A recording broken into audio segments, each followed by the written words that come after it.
Okay, so this one is from Lisa. Lisa moved into a fixer-upper, and it was a really good deal because it came with a bonus room.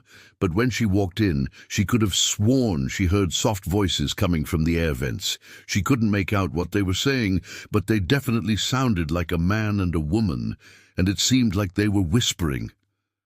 "Help me," one of them said. "So cold," the other one replied. Lisa called up a technician to come take a look because she thought that maybe there was a family living in the vents or something. And he found bones. Not, like big bones. They were tiny ones, so he assumed that it was just a small animal nest. Probably some birds got in there. That happens sometimes, right? Well, later that night, Lisa was home alone, and she heard her name being whispered through the air vent. "Lisa," it said, "I'm still here." Well, obviously freaking out, she called her friend and she slept over. The next day, they decided to call a priest to come and bless the house, just in case there was some spirits in there that were unhappy. And apparently that's a thing that you can do. Like you can call a priest to come and bless your house. Who knew? Anyway, the priest did come, and he did bless the house, and he told Lisa that she should sleep with the volume on her music. Just to drown out any noise if anything else happens. And for a while it seemed to work, but then one night she woke up and the volume was lower than she had left it.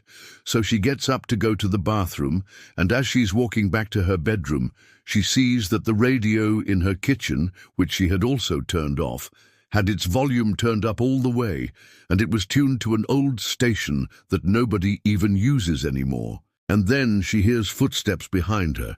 She runs into her bedroom and locks the door, and the footsteps stop.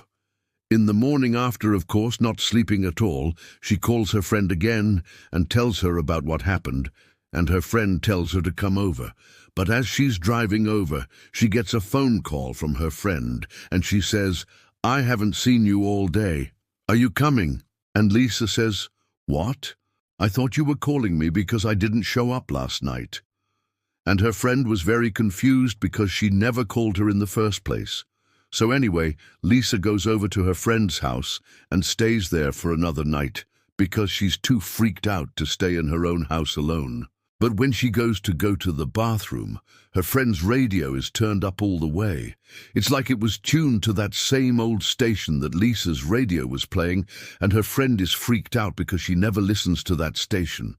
Then the next morning, her friend decides to get a pet, a little, furry friend, to keep her company. And that night, when they're watching TV, they hear a knock on the wall, and then they started hearing scratching sounds in the walls and floorboards. Then they heard whispers, and they sounded close, like right behind the wall, and they were saying, "Get out!" They said, "We want her gone." So then they just started screaming at the wall. They were like, get out," and the noises stopped. Now it's been years, and neither of them will ever go over to Lisa's house, and they both ended up moving away from that town. Wow. Okay, do you believe in ghosts? Because I don't.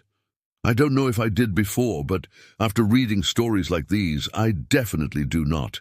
I think it's just like random things. Sometimes you hear stuff and your brain kind of makes it out to be whatever it wants it to be. But let me know what you think. Do you believe in ghosts? Also, let me know if you want to hear part 2, because I actually have a part 2. Yeah, I'm gonna read that one tomorrow, so if you want to hear it, you know what to do.